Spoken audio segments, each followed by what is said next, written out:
So just getting ready to go out this morning on the dog walk as usual, and I can feel my anxiety is moderately high today.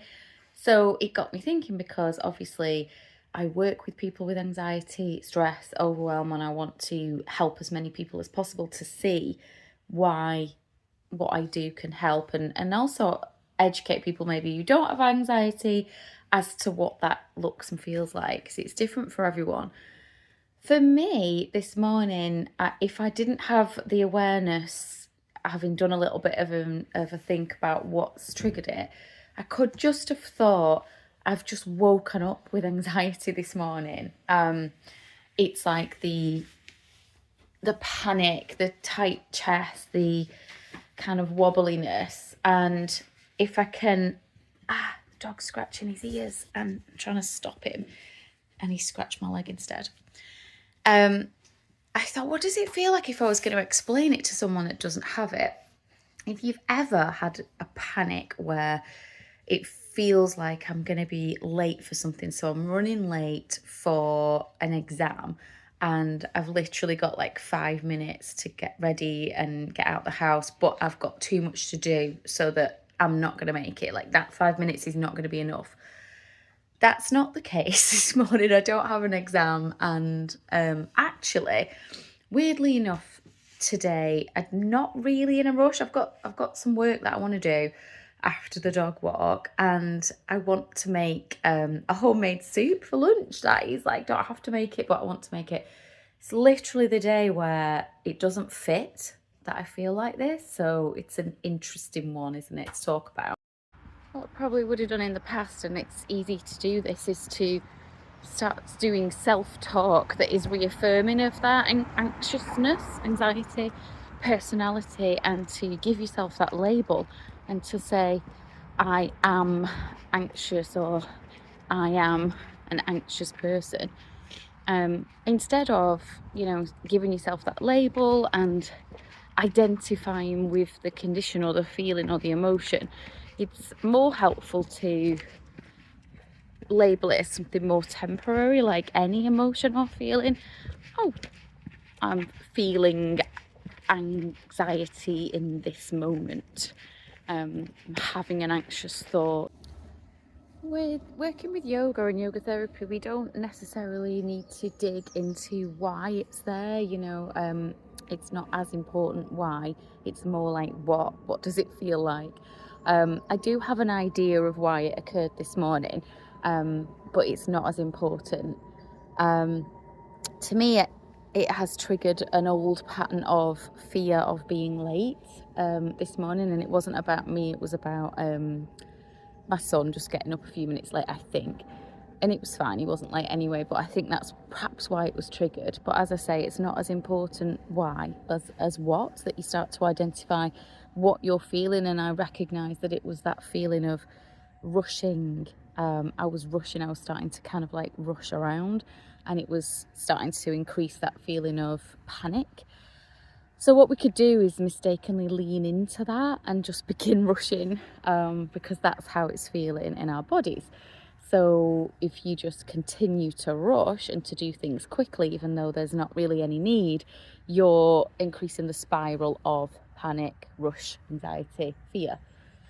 When we do our practices and protocols for particular reasons in yoga therapy, and of course it can be for any reason, but for practices to help with anxiety and fear, one of the practices, of the many practices that are useful, is deliberately slowing down and deliberately using kind of those affirmations, invitations, sankalpas, to say, in this practice, I give my body and my mind and my breath all the time that they need to just complete this action, to do this practice.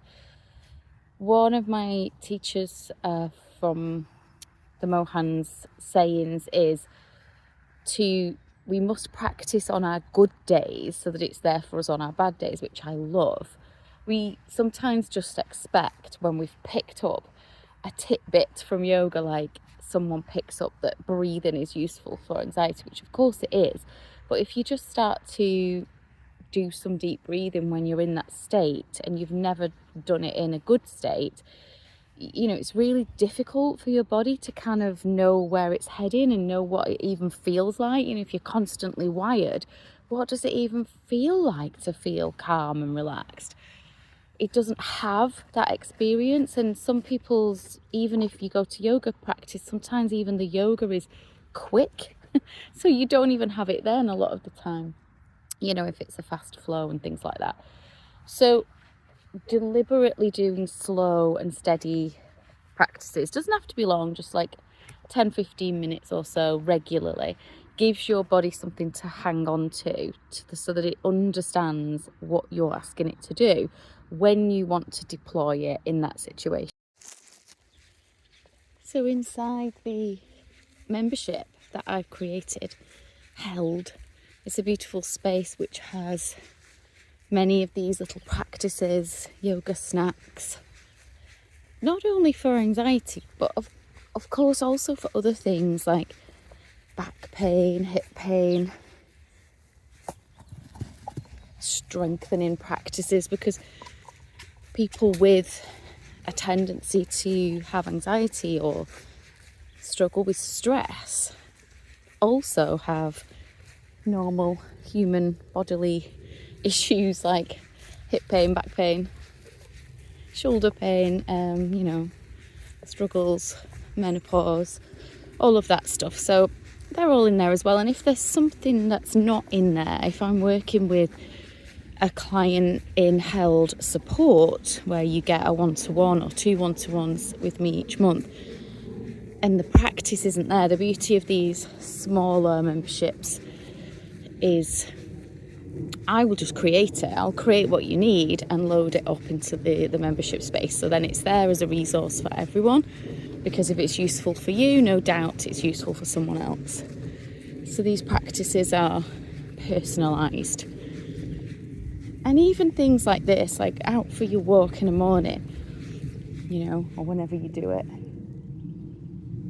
If I was to continue that trajectory that I woke up on, I would be walking a bit faster. There'd be just this rush and this sense of hurriedness to the walk.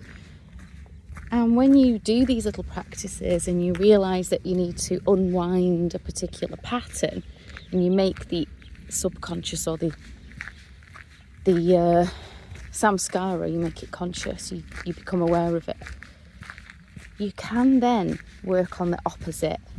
And when we work on the opposite, which is the work of yoga therapy, we strengthen the opposite samskara pattern of moving a little more slowly, just going against the grain of what we might do habitually.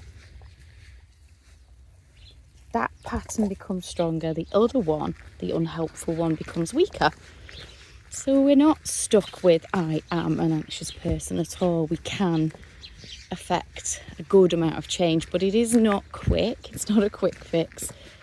And you know, we have to practice. We have to do our little practices, which is why I've created that membership, so that they're all in there somewhere that you can use as a library, as a resource.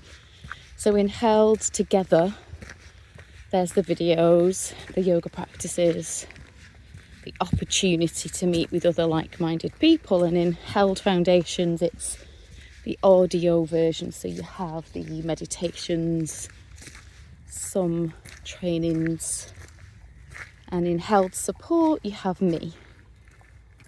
Held Deep Support, you have extra me.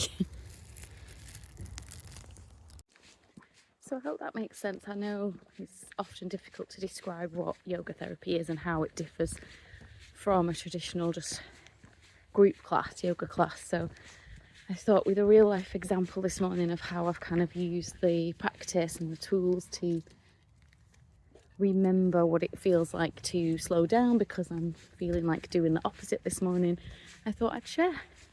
Hope you have a great day. Remember, breathe, slow down. Bye for now.